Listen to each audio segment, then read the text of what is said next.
प्रणाम दोस्तों, कैसे हैं आप सब। आप सबका एक बार फिर से हार्दिक स्वागत है आपके अपने YouTube चैनल महाकाल भक्ति ज्ञान में। दोस्तों, 5 सितंबर को संकष्टी चतुर्थी व्रत है। यह व्रत गणेश भगवान के लिए रखा जाता है।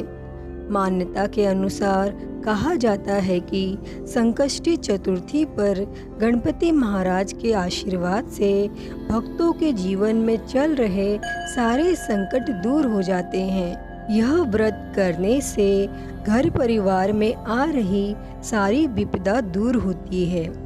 कई दिनों से रुके मांगलिक कार्य भी संपन्न होते हैं तथा भगवान श्री गणेश असीम सुखों की प्राप्ति कराते हैं। हालांकि दोस्तों, व्रती को इस व्रत का फल तभी प्राप्त होता है जब वह संकष्टी चतुर्थी की कथा को सुनता है। वैसे तो दोस्तों, संकष्टी चतुर्थी से जुड़ी हुई कई कथाएं हैं जो कि पौराणिक हैं, लोकप्रिय हैं और प्रचलित भी हैं। उन्हीं में से एक कथा है भगवान विष्णु और माता लक्ष्मी के विवाह की। तो आज मैं आप लोगों के लिए वही कथा लेकर आई हूँ। अतः आप सभी से विनम्र निवेदन है कि यह कथा अंत तक ज़रूर सुने।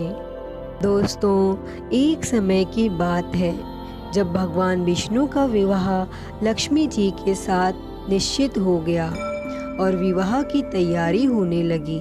सभी देवताओं को निमंत्रण भेजे गए, परंतु गणेश जी को निमंत्रण नहीं दिया गया। अब कारण जो भी रहा हो, और अब भगवान विष्णु की बारात जाने का समय आ गया। सभी देवता अपनी पत्नियों के साथ विवाह समारोह में आए और उन सब ने देखा कि गणेश जी तो कहीं दिखाई नहीं दे रहे हैं। तब वे आपस में चर्चा करने लगे कि क्या गणेश जी को न्योता नहीं है या स्वयं गणेश जी ही नहीं आए हैं। सभी को इस बात पर आश्चर्य होने लगा। तभी सबने विचार किया कि विष्णु भगवान से ही इसका कारण पूछा जाए। तब भगवान विष्णु से पूछने पर उन्होंने कहा कि हमने तो गणेश जी के पिताजी भोलेनाथ महादेव को न्योता भेजा है। यदि गणेश जी अपने पिता के साथ आना चाहते तो आ जाते। अलग से न्योता देने की कोई आवश्यकता भी नहीं थी। और दूसरी बात यह है कि उनको 1.25 मन मूंग, 1.25 मन चावल, 1.25 मन घी और 1.25 मन लड्डू का भोजन दिन भर में चाहिए। यदि गणेश जी नहीं आएंगे तो कोई बात नहीं। दूसरे के घर जाकर इतना सारा खाना पीना अच्छा भी नहीं लगता। और इतनी वार्ता कर ही रहे थे कि किसी एक ने सुझाव दिया कि यदि गणेश जी आ भी जाएं तो उनको द्वारपाल बनाकर बैठा देंगे कि आप घर की रखवाली करना। आप तो चूहे पर बैठकर धीरे धीरे चलोगे तो बारात से बहुत पीछे रह जाओगे। और यह सुझाव सभी को पसंद आ गया और विष्णु भगवान ने भी अपनी सहमति दे दी। फिर होना क्या था, इतने में गणेश जी वहां आ पहुँचे और उन्हें समझा बुझाकर घर की रखवाली करने बैठा दिया। और बारात तो चल दी। तब नारद जी ने देखा कि गणेश जी तो दरवाजे पर ही बैठे हुए हैं। तो वे गणेश जी के पास गए और उनसे रुकने का कारण पूछा। तब गणेश जी कहने लगे कि विष्णु भगवान ने मेरा बहुत अपमान किया है।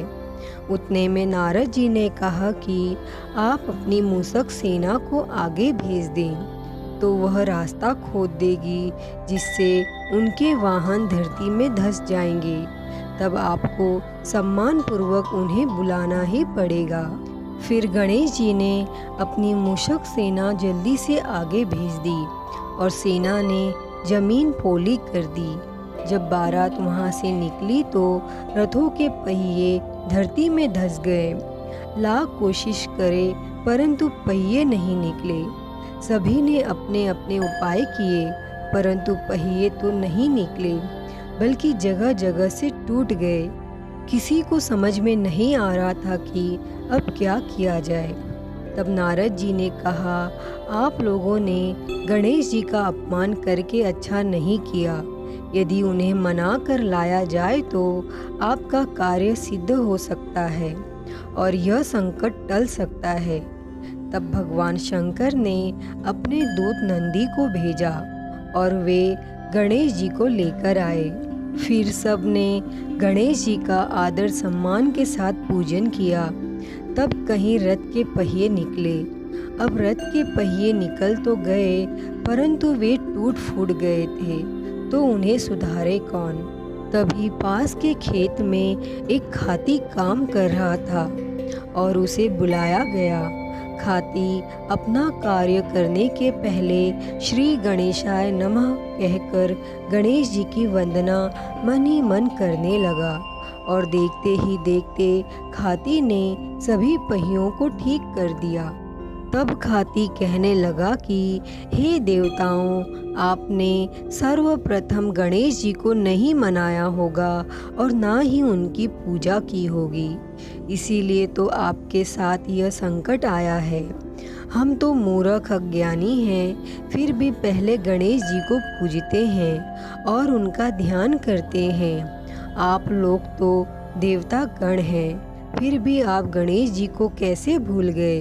अब आप लोग भगवान श्री गणेश जी की जय बोलकर जाएं तो आपके सब काम बन जाएंगे और कोई संकट भी नहीं आएगा।